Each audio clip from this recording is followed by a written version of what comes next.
Hello class 10th students, जैसा कि आपको पता ही है हम लोग पॉलिटिकल पार्टीज चैप्टर पढ़ रहे हैं और कल तक हमने पॉलिटिकल पार्टी के बारे में और उसके फंक्शंस के बारे में पढ़ा था। आज हम लोग देखेंगे how many parties should we have. अब हमें ये देखना है कि हमारे कंट्री में कितनी पार्टी होनी चाहिए, क्योंकि आपको शुरू से ही ये बात बताई गई है कि जितने चैप्टर आप पॉलिटिकल साइंस में पढ़ रहे हैं वो सारे के सारे इंडियन कॉन्टेक्स्ट में ही हैं। चलिए देखते हैं क्या है। In a democracy any group of citizen is free to form political party. किसी भी डेमोक्रेसी में किसी भी नागरिकों के किसी भी ग्रुप को फ्रीडम है कि वो पॉलिटिकल पार्टी बनाए, यानी आप चाहे तो आप भी एक पॉलिटिकल पार्टी बना सकते हो। In this formal sense there are large number of political parties in each country. और एक कारण है कि देश में बहुत बड़ी संख्या में पॉलिटिकल पार्टीज हैं। भारत में ही नहीं, दुनिया के हर देश में ऐसा देखा जाता है। More than 750 parties are registered with Election Commission of India.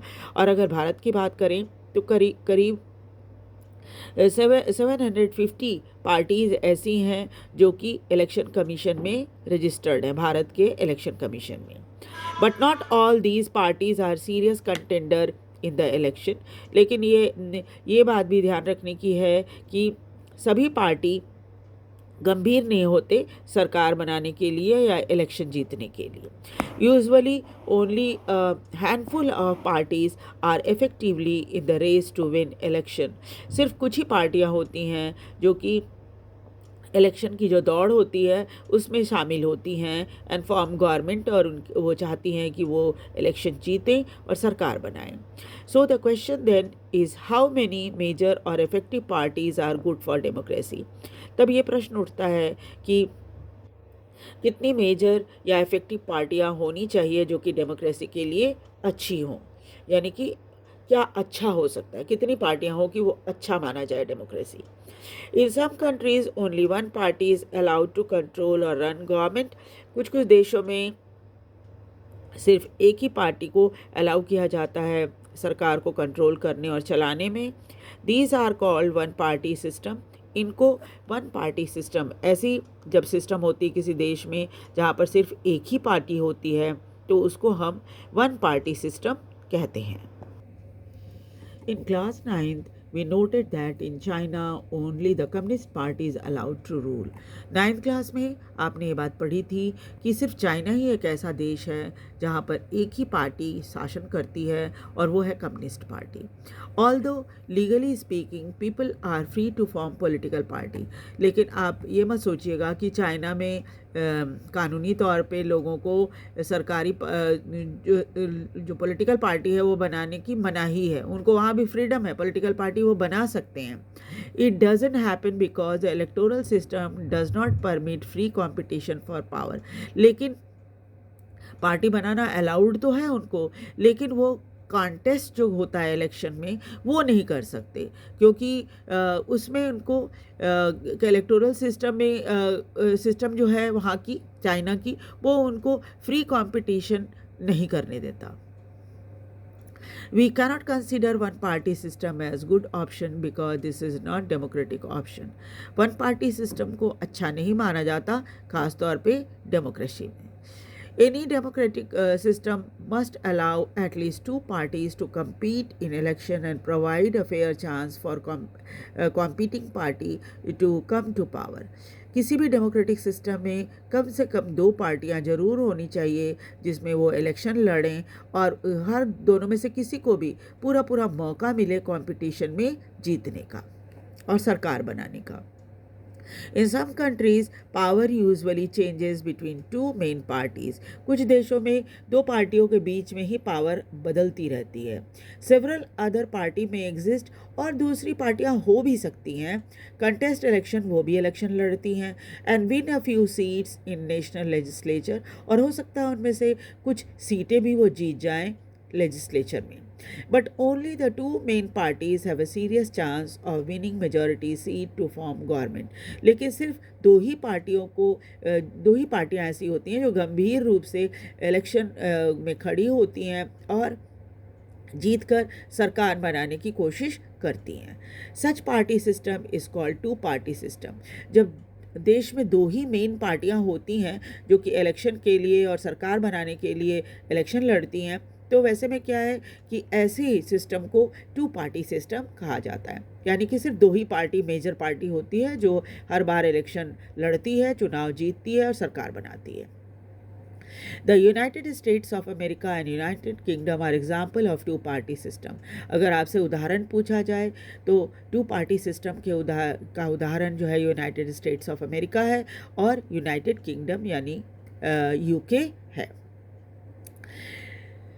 If several parties compete for power, अगर एक से ज़्यादा पार्टियाँ हो, दो से ज़्यादा पार्टियाँ होती हैं, more than two parties have a reasonable chance of coming to power either on their own strength और alliance with other, we call it multi party system. जब बहुत सारी पार्टियाँ होती हैं, इनमें से कोई दो पार्टी का दो से ज़्यादा पार्टियों को मौका रहता है कि वो इलेक्शन जीतें और अकेले दम पर या फिर किसी दूसरी पार्टी के साथ समझौता करके मिलजुल कर सरकार बनाएं, ऐसे इस सिस्टम को मल्टी पार्टी सिस्टम कहा जाता है। यानी दो से ज़्यादा पार्टियां होनी चाहिए। दो से ज़्यादा पार्टियां होंगी तो आप उसे मल्टी पार्टी सिस्टम कहोगे। In this system, the government is formed by various party coming together in collision. और तब क्या होता है, कई पार्टियां मिल जाती हैं। अगर एक को मेजॉरिटी नहीं मिली तो कई पार्टियां मिल जाती हैं और इकट्ठे होकर सरकार बनाती हैं, जिसको कोलिशन गवर्नमेंट कहा जाता है। When several parties in a multi-party system join hands for purpose of contesting election, जब बहुत सारी पार्टियां जो होती हैं किसी एक मल्टी पार्टी सिस्टम में क्या मिल जाती हैं और मिलजुल कर इलेक्शन लड़ती हैं एंड विनिंग पावर, और इट इज़ कॉल्ड अलायंस और फ्रंट। और जब वो इलेक्शन लड़ती हैं और जीतती हैं, पावर में आती हैं और मिलजुल कर सरकार बनाती हैं, तो उसे क्या होता है, अलायंस या फ्रंट भी कहा जाता है। For example in India there were 3 such major alliance in 2004 parliamentary election. Bharat में अगर उदाहरण के लिए देखा जाए तो 3 ऐसी अलायंस हुई है 2004 के पार्लियामेंट्री इलेक्शन में। एक था नेशनल डेमोक्रेटिक अलायंस, दूसरा यूनाइटेड प्रोग्रेसिव अलायंस और तीसरा था लेफ्ट फ्रंट, यानी एनडीए, यूपीए और left front. The multi party system often appears very messy. Multi party system देख के लगता है कि बहुत ही ज़्यादा कॉम्प्लेक्स है, बहुत ही खिचड़ी जैसी बनी हुई है इनमें। लीड टू पॉलिटिकल इंस्टेबिलिटी, और अक्सर लगता है कि राजनीतिक अस्थिरता देश में रहेगी, कब सरकार गिर जाए पता नहीं चलता। At the same time this system allows a variety of interest and opinion to enjoy political representation. लेकिन दूसरी नज़र से आप देखिए तो इसमें क्या होता है, जब बहुत सारी पार्टियां मिलकर सरकार बनाती हैं तो वहाँ पर वैरायटी ऑफ इंटरेस्ट होता है और ओपिनियन अलग अलग होते हैं, और सबको क्या होता है, पॉलिटिकल रिप्रेजेंटेशन भी मिल जाता है। मतलब कई पार्टियों को पॉलिटिकल रिप्रेजेंटेशन मिल जाता है। So which of these is better. अब आप किसको बेटर मानेंगे?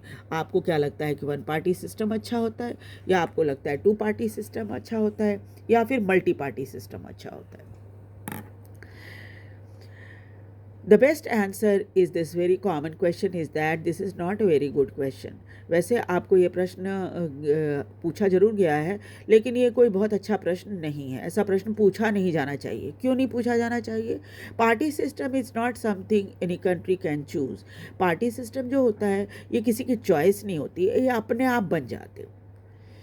It evolve over a long time, और ऐसा नहीं है कि पार्टी सिस्टम जो है वो 2-4 दिन में बन जाता है, ये काफ़ी समय लगता है इसको बनने में। Depending on the nature of society, ये इस बात के ऊपर निर्भर करता है कि हमारा समाज कैसा है, it's social and regional division, इसका सामाजिक और प्रांतीय डिवीज़न कैसा है, इट्स हिस्ट्री ऑफ पॉलिटिक्स, उस देश के राजनीति का इतिहास कैसा है, एंड सिस्टम ऑफ इलेक्शन, और किस तरह से यहाँ पर इलेक्शन होते हैं। इन सब के ऊपर निर्भर करता है कि वहाँ पर पार्टी सिस्टम कैसी रहेगी, वो वन पार्टी सिस्टम रहेगी, टू पार्टी सिस्टम रहेगी, या मल्टी पार्टी सिस्टम रहेगी।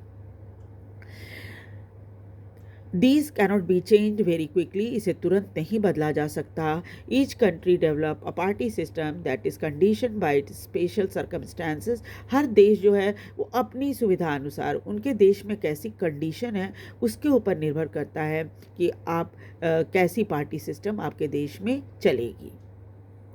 For example, if India has evolved multi-party system, it is because the social and geographical diversity in such a large country is not easily absorbed by 2 or even 3 parties.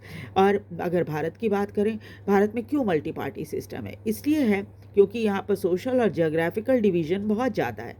आप देखो भारत एक बहुत बड़ा देश है और वैसे में क्या है कि सिर्फ एक या दो पार्टियां मिलकर जो है वो 2-3 पार्टियां मिलकर पूरे देश को रिप्रेजेंट कर दें, ऐसा संभव नहीं है. No system is ideal for all countries in all situation. इसलिए आप इस बात का हमेशा ध्यान रखिए कि कोई भी एक सिस्टम जो है वो पूरी दुनिया के सभी देशों के लिए सूटेबल नहीं हो सकता. ठीक है, तो नेक्स्ट क्लास में हम different type national political parties या और दूसरी पॉलिटिकल पार्टीज़ के बारे में पढ़ेंगे कि रीजनल लेवल पे कौन कौन सी पार्टी होती है और नेशनल लेवल पे कौन कौन सी पार्टी हमारे देश में है. ठीक है, आपको ये वीडियो कैसा लगा आप ये ज़रूर मुझे कमेंट करके बताइए और साथ ही साथ इसे वीडियो को लाइक और सब्सक्राइब भी ज़रूर कीजिए. Thank you very much.